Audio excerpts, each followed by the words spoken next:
Assalamualaikum warahmatullahi wabarakatuh. Good morning, ma'am. Good morning, friends. We are from the group 5 and we gonna presentation our group project about Sigmund Freud of psychoanalysis. Before that, let me introduce myself and my friends. My name's Anissa Putri as a moderator. Okay, our first discussion are gonna read it by Ratu Cantika Balkis. I am Ratu Cantika Balkis as presenter. Di sini saya akan menjelaskan tentang biografi Sigmund Freud.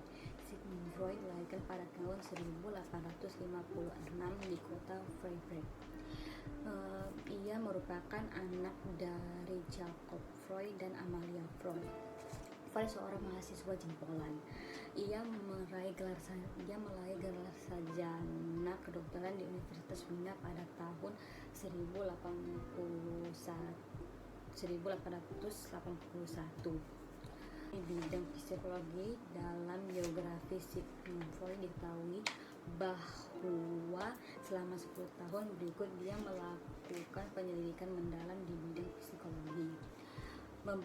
Dia membentuk staf klinik psikiaters, melakukan praktek pribadi di bidang neurologi, bekerja di Paris bersama neurolog Perancis P6 dan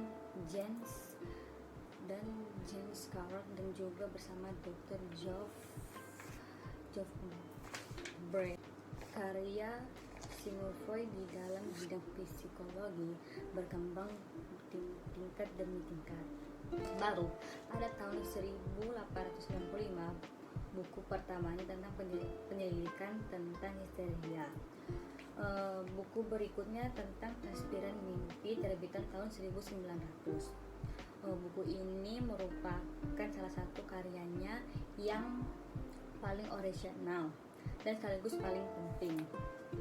Meski pasar penjualannya pada awalnya sangat lambat, tetapi melambungkan nama harumnya.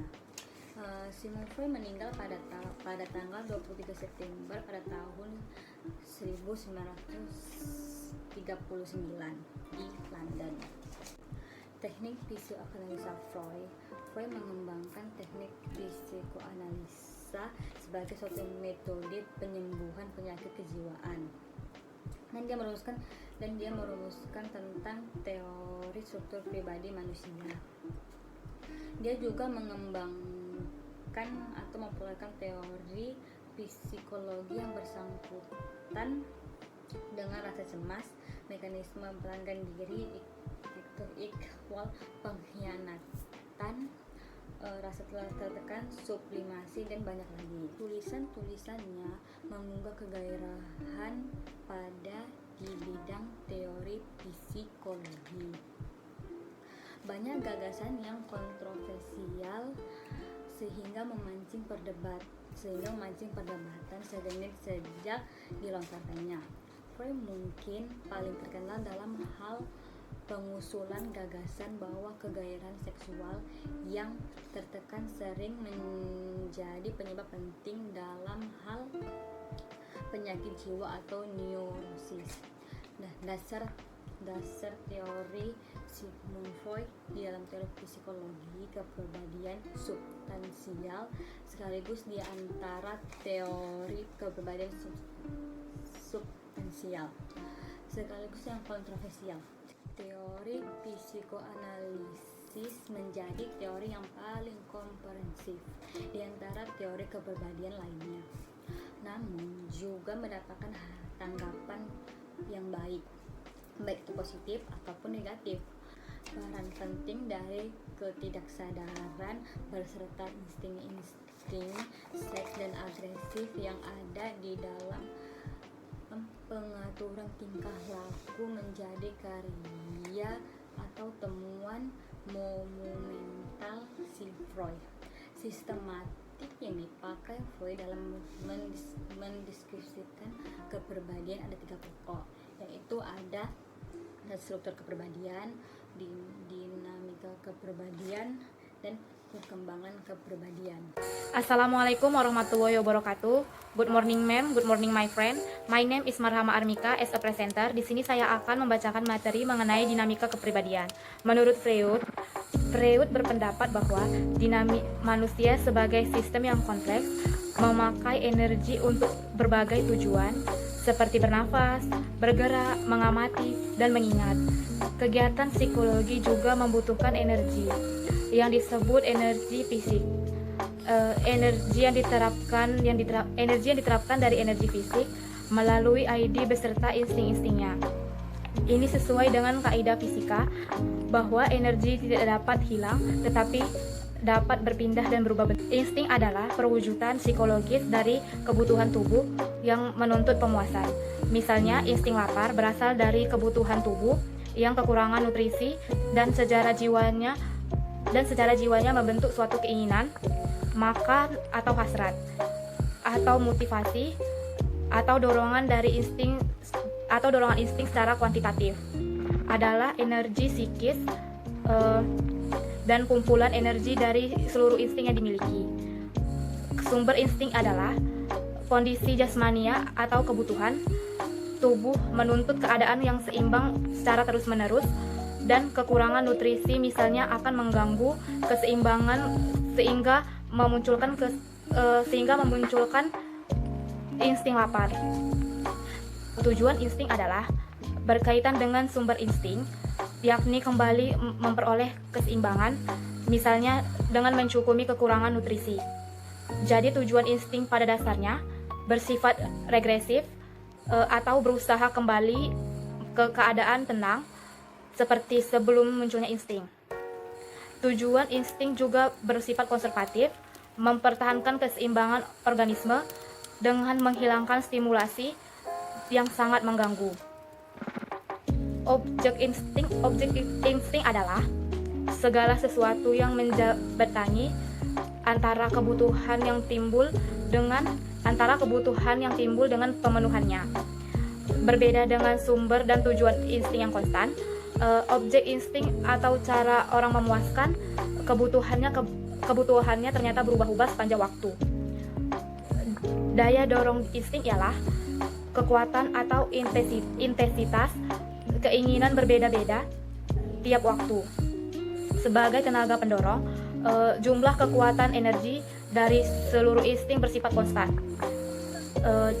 Di sini insting terbagi menjadi dua, yaitu insting hidup dan seks. Insting hidup adalah dorongan yang menjamin survival dan reproduksi, seperti lapar, haus, dan seks.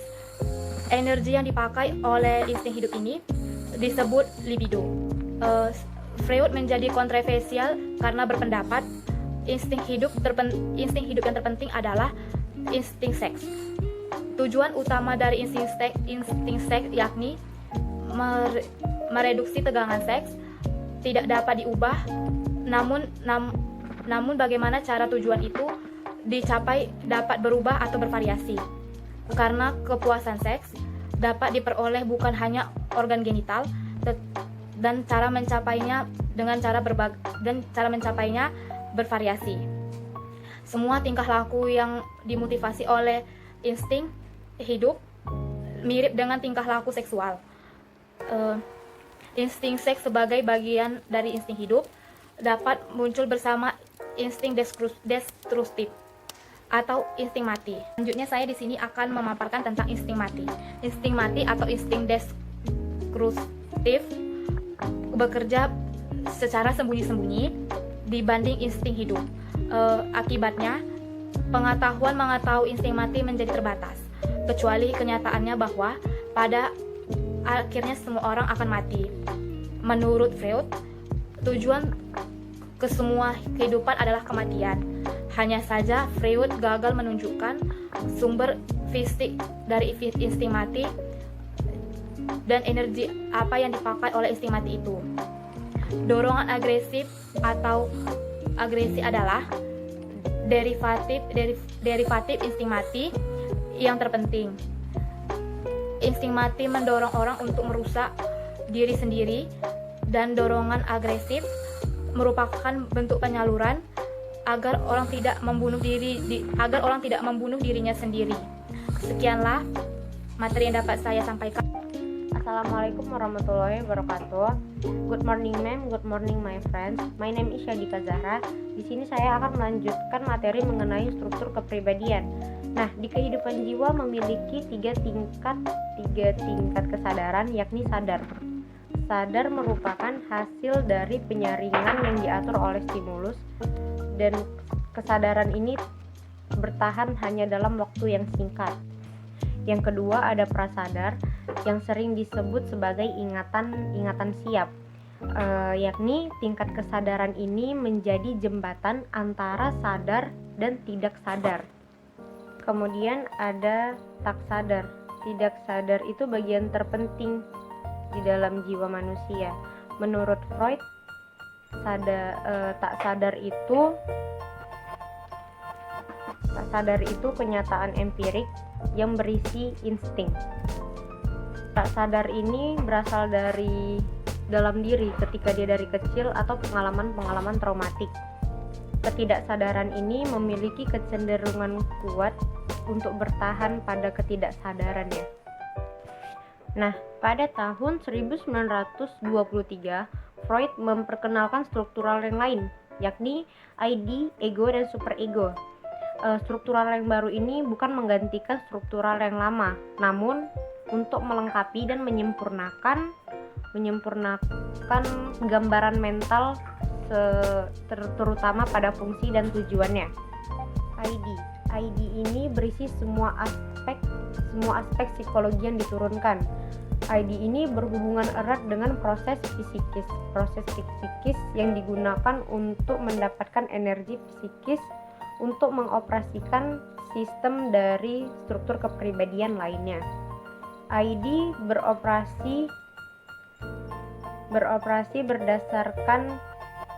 berdasarkan prinsip kenikmatan, yaitu berusaha memperoleh kenikmatan dan menghindari rasa sakit. Di dalam ID ini ada tindakan refleks. Tindakan refleks ini reaksi otomatis yang dibawa sejak lahir, seperti mengejapkan mata. Kemudian ada proses primer, yaitu reaksi membayangkan sesuatu untuk mengurangi tegangan. Contohnya seperti bayi yang sedang lapar, dia akan membayangkan makanan atau puting ibunya. ID ini mampu membayangkan sesuatu, namun tidak dapat membedakan khayalan dan kenyataan. Dan ID ini tidak mampu menilai benar atau salah. Jadi ID ini tidak memiliki moral. Nah, karena alasan inilah ID memunculkan ego. Ego inilah yang memilih stimulus mana yang hendak digunakan dari kebutuhan hidupnya. Jadi ego ini pelaksana dari kepribadian seseorang. Ego ini menentukan kapan dan bagaimana kebutuhan itu dipuaskan sesuai dengan peluang resiko. Jadi ego ini berusaha untuk memenuhi kebutuhan ID dan juga memenuhi kebutuhan moral. Dan kebutuhan berkembang mencapai kesempurnaan itu akan dikembangkan oleh superego. Superego adalah kekuatan moral dan etik dari kepribadian. Superego ini beroperasi memakai prinsip idealistik yang melawan dari prinsip kepuasan ID dan prinsip realistik dari ego. Superego ini bersifat non-rasional dalam menuntut kesempurnaan, menghukum dengan keras kesalahan ego, baik yang sudah dilakukan maupun yang baru mau difikirkan. Ada 3 fungsi superego. Yang pertama, mendorong ego menggantikan tujuan realistik menjadi moralistik. Yang kedua, merintangi impuls seksual dan agresif yang bertentangan dengan standar nilai masyarakat. Dan yang ketiga, mengejar kesempurnaan. Struktur kepribadian ID, ego, dan superego itulah yang menjalankan kepribadian individu.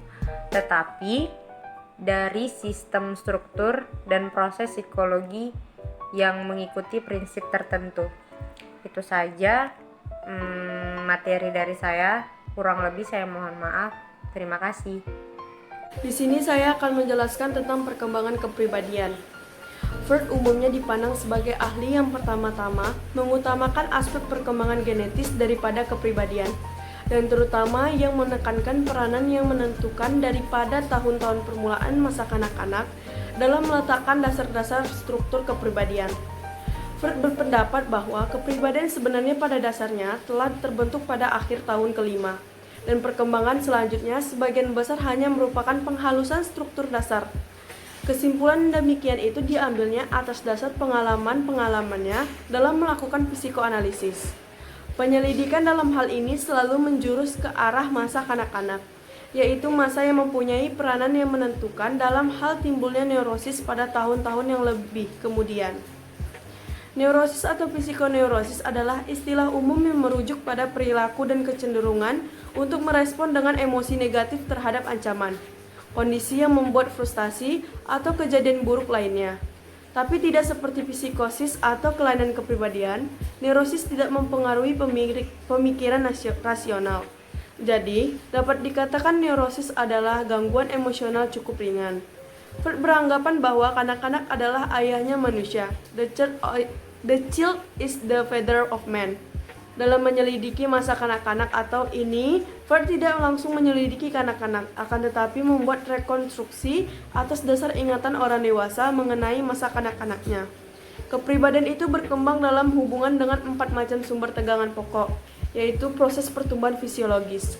Perkembangan fisiologis berkaitan dengan perubahan yang terjadi pada tubuh manusia, seperti menjadi lebih tinggi atau menjadi lebih besar.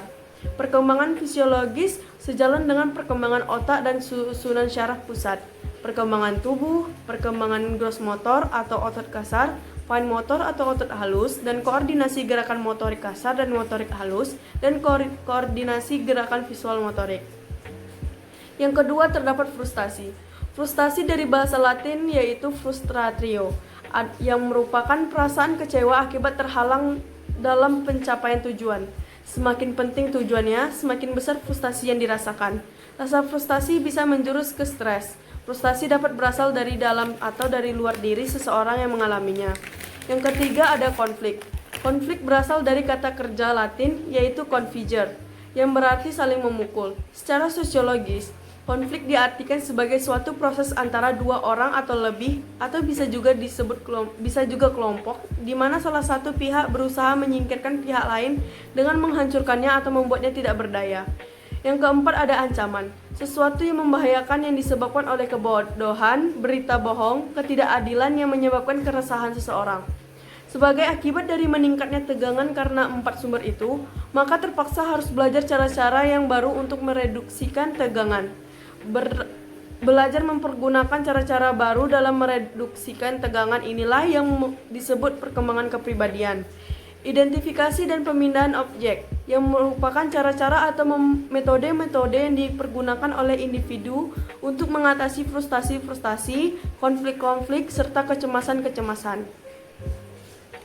Yang pertama ada identifikasi. Pengertian ini di depan sudah dibicarakan, yaitu cara-cara atau metode-metode yang dipergunakan oleh individu untuk mengatasi frustasi-frustasi, konflik-konflik, serta kecemasan-kecemasan yang dalam hubungan dengan pembentukan das Ich dan das Ich.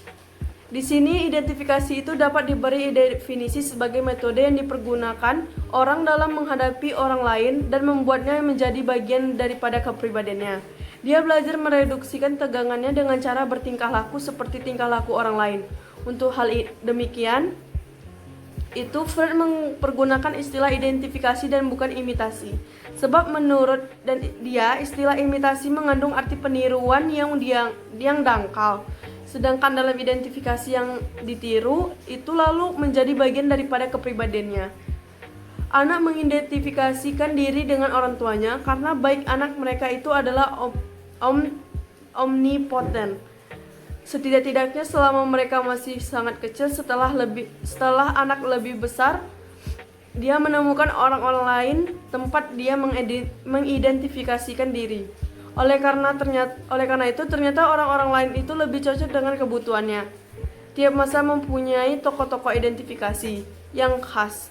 Pada umumnya, identifikasi ini berlangsung dengan tidak disadari jarang dilakukan dengan maksud sadar. Dalam hal itu, perlu dikemukakan bahwa orang tidak perlu mengidentifikasikan diri dengan semua hal yang ada pada orang lain tempat dia mengidentifikasikan diri itu. Akan tetapi, biasanya dia memilih hal-hal yang dalam anggapannya akan dapat menolongnya untuk mencapai suatu maksud. Dalam proses identifikasi ini banyak terjadi jatuh bangun, trial and error, karena biasanya orang tidak pasti benar apakah yang ada pada orang lain itu yang dapat membawa sukses baginya.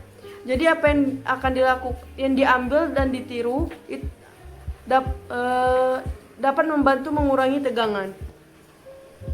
Objek identifikasi itu tidak hanya terbatas pada manusia saja, tetapi dapat bermacam-macam. Sekali orang dapat mengidentifikasikan dirinya dengan binatang, sifat yang dihayalkan, pikiran-pikiran abstrak, dan sebagainya. Yang kedua ada pemindahan objek. Apabila objek pilihan sesuatu insting yang asli tidak dapat dicapai karena rintangan atau anti-cetesis, baik rintangan dari dalam maupun dari luar, maka terbentuklah cetesis yang baru. Kecuali kalau terjadi penekanan yang cukup kuat. Apabila cetesis yang baru ini juga tak dapat dipenuhi, akan terjadi cetesis yang lain pula. Demikian seterusnya sampai ada objek yang dapat dipakai untuk mereduksikan tegangan objek ini, yang akan dipakai terus sampai saat habis kemampuannya untuk mereduksikan ketegangan. Selama proses pemindahan itu, sumber dan tujuan insting tetap, hanya objeknya saja yang berubah-ubah. Dalam hal itu, jarang sekali objek pengganti itu dapat memberi pemuasan sebesar objek aslinya. Makin jauh pemindahan objek itu daripada objek aslinya, maka makin sedikitlah tegangan yang dapat direduksikan. Sebagai akibat dari bermacam-macam pemindahan objek itu, maka terjadilah penumpukan tegangan yang kemudian bertindak sebagai alasan yang tetap atau kekuatan pendorong yang tetap bagi tingkah laku. Orang selalu mencari cara baru yang lebih baik untuk mereduksikan tegangan. Inilah yang menyebabkan bermacam-macamnya serta berbeda-bedanya tingkah laku serta yang menyebabkan kegelisahan manusia. Dalam hal itu, pribadi makin lama makin stabil karena telah memiliki bentuk-bentuk atau kompromi antara dorongan dari insting dan anti-cetesis dan dari das Ich dan das Über Ich. Freud menunjukkan bahwa pengekangan terhadap pemilihan objek yang primitif serta penggunaan energi insting untuk hal-hal yang dapat diterima oleh masyarakat serta bersifat kreatif. Itulah yang memungkinkan perkembangan kebudayaan. Pemindahan objek yang menghasilkan hasil kebudayaan yang tinggi disebut sublimasi. Karena sublimasi ini juga tidak dapat memberikan kepuasan yang sempurna seperti halnya yang pada pemindahan objek tadi. Maka akan selalu ada sisa-sisa tegangan yang tak terpuaskan. Tegangan ini selanjutnya mungkin muncul atau menjelma dalam bentuk kegelisahan atau gangguan syaraf. Suatu keadaan yang oleh Freud ditafsirkannya sebagai pembayaran yang harus diberikan oleh manusia sebagai makhluk beradab. Adapun arah pemindahan objek ini ditentukan oleh Dunn dan T semuanya, dan yaitu yang pertama, kemiripan objek pengganti terhadap objek aslinya. Yang kedua, sanksi-sanksi dan larangan-larangan masyarakat. Kemampuannya untuk membentuk objek cetesis pengganti ini adalah mekanisme yang paling kuat dalam perkembangan kepribadian. Semua perhatian atau minat, kegemaran, nilai-nilai, sikap yang menjadi ciri kepribadian orang dewasa dimungkinkan oleh pemindahan objek ini. Jika sekiranya energi psikis itu tidak dapat dipindahkan objeknya, dan tidak dapat dibagi-bagi, maka tak akan ada perkembangan dalam kepribadian tersebut, dan orang itu hanya akan menjadi kayak semacam mesin robot yang melakukan tindakan-tindakan yang pasti dan tetap dalam dorongan insting-instingnya. Assalamualaikum warahmatullahi wabarakatuh. Good morning ma'am, good morning my friend. My name is Devlandri Cahyo. I am from Group 5. We will continue the discussion about personality development according to Sigmund Freud. Jadi di sini saya akan melanjutkan pembahasan tentang perkembangan kepribadian yang menurut Sigmund Freud, di mana perkembangan kepribadian yang akan saya bahas adalah mekanisme pertahanan das Ich dan fase-fase perkembangan. Yang pertama saya akan membahas mekanisme pertahanan Das Ist. Karena tekanan kecemasan ataupun ketakutan yang berlebih-lebihan, maka Das Ist kadang-kadang terpaksa mengambil cara yang ekstrim untuk menghilangkan atau mereduksikan ketegangannya. Cara-cara yang demikian itu disebut dengan mekanisme pertahanan. Kemudian Sigmund Freud membagi bentuk-bentuk pokok mekanisme pertahanan itu sendiri. Yang pertama ada penekanan atau represi. Impuls yang diterima oleh ego dari ID tidak dapat diterima oleh kesadaran karena ada ancaman dari superego, sehingga menimbulkan kecemasan. Untuk menghalau kecemasan tersebut, ego menekankan impuls tersebut ke alam bawah sadar. Dengan kata lain, seseorang berusaha sekuat mungkin untuk melupakan dorongan yang harus dipuaskan sebagai sesuatu yang tidak pernah ada. Begitu seseorang melakukan represi, maka selamanya tidak akan terhapuskan dan akan bersifat laten. Yang kedua, ada proyeksi, di mana sumber-sumber ancaman adalah dari dunia luar dan bukan bersumber dari impuls-impuls primitifnya. Pengubahan menjadi lebih mudah karena ketakutan neuritis dan ketakutan moral itu. Kedua-duanya bersumber dari dunia luar. Proyeksi memiliki tujuan rangkap, yaitu mengurangi ketegangan dan alasan-alasan yang sebenarnya. Pura-pura untuk mempertahankan dirinya agar dirinya berada dalam posisi yang aman. Contohnya dalam proyeksi ini adalah seseorang mengatakan dia membenci saya, namun dalam arti sesungguhnya bahwa saya yang membenci dia. Contoh yang kedua adalah seorang suami yang merasa tertarik dengan tetangga wanitanya, tapi dia tidak menyadari atau mengakui apa yang dia rasakan, namun malah menuduh istrinya selingkuh dengan pria lain. Bentuk-bentuk pokok mekanisme pertahanan yang ketiga yaitu pembentukan reaksi. Penggantian impuls-impuls atau perasaan yang membuat kecemasan menjadi lebih aman dan tidak berbahaya. Mekanisme ini adalah mengubah dorongan-dorongan yang tidak dapat diterima menjadi dapat diterima. Contohnya itu, perasaan benci diganti dengan perasaan cinta. Misalnya, seorang anak yang awalnya marah pada ibunya akan berubah secara drastis menjadi sangat baik dan patuh. Anak yang dimarahin itu mungkin malah lari dan memeluk ibunya.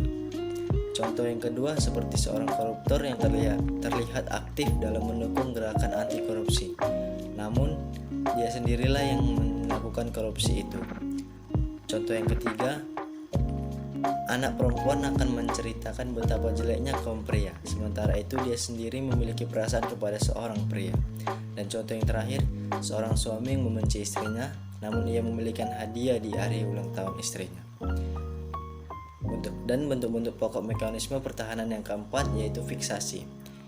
Fiksasi adalah terhentinya perkembangan normal tertentu karena perkembangan lanjutan sangat sukar sehingga menimbulkan frustasi dan kecemasan yang terlalu kuat. Pada perkembangan normal, kepribadian akan melewati serangkaian tahap yang cukup jelas sampai mencapai kematangan. Akan tetapi, setiap langkah yang ditempuh mengandung frustasi dan kecemasan. Dan apabila frustasi dan kecemasan ini terlalu besar, maka perkembangan normal itu bisa terhenti untuk sementara dan untuk seterusnya. Dan yang terakhir yaitu regresi. Mekanisme dengan kembali ke masa-masa perkembangan yang telah dilewati, di mana seseorang mengalami tekanan psikologis. Ketika seseorang menghadapi kesulitan atau kecemasan, perilaku sering menjadi kekanak-kanakan atau mundur seperti di masa lalu pada saat mengalami kenyamanan. Contohnya itu seorang anak yang akan menghisap jempolnya kembali atau ngompol di kasur seperti pada masa balita. Dan contoh yang kedua, anak remaja putra tersenyum malu-malu ketika akan dibawa ke sebuah kegiatan yang melibatkan remaja putri. Dan dapat disimpulkan dari semua mekanisme pertahanan itu mempunyai kesamaan sifat, yaitu yang pertama kesemuanya itu menolak, memalsukan atau mengganggu kenyamanan. Dan yang kedua, kesemuanya itu bekerja dengan tidak didasari sehingga orang-orang yang bersangkutan tak tahu apa yang sedang terjadi. Kemudian saya akan membahas perkembangan kepribadian yang terakhir menurut Sigmund Freud, yaitu fase-fase perkembangan.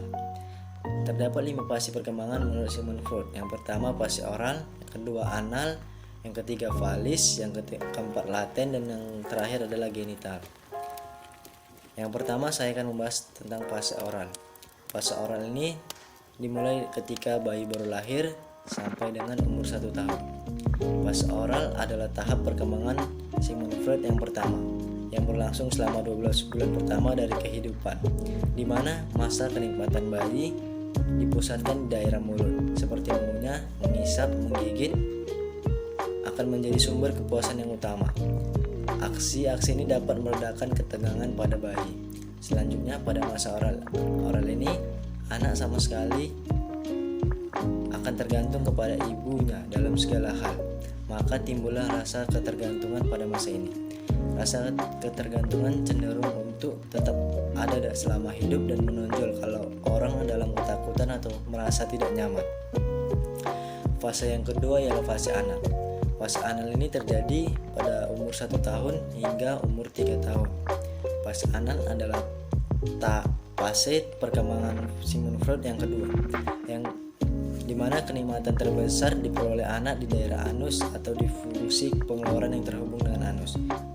Menurut Sigmund Freud, latihan otot anal dapat meredakan ketegangan.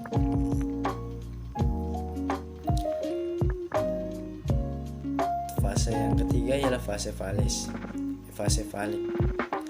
Fase falik adalah fase perkembangan Sigmund Freud yang ketiga, yang berlangsung antara usia 3 tahun hingga 6 tahun. Nama falik tersebut berasal dari kata Latin phallus yang berarti penis. Selama tahap falik, kenikmatan dipusatkan di daerah genital, di mana ini terjadi ketika anak menemukan bahwa manipulasi diri itu sangat menyenangkan. Menurut Sigmund Freud, secara khusus fase falik sangat penting bagi perkembangan kepribadian, karena di periode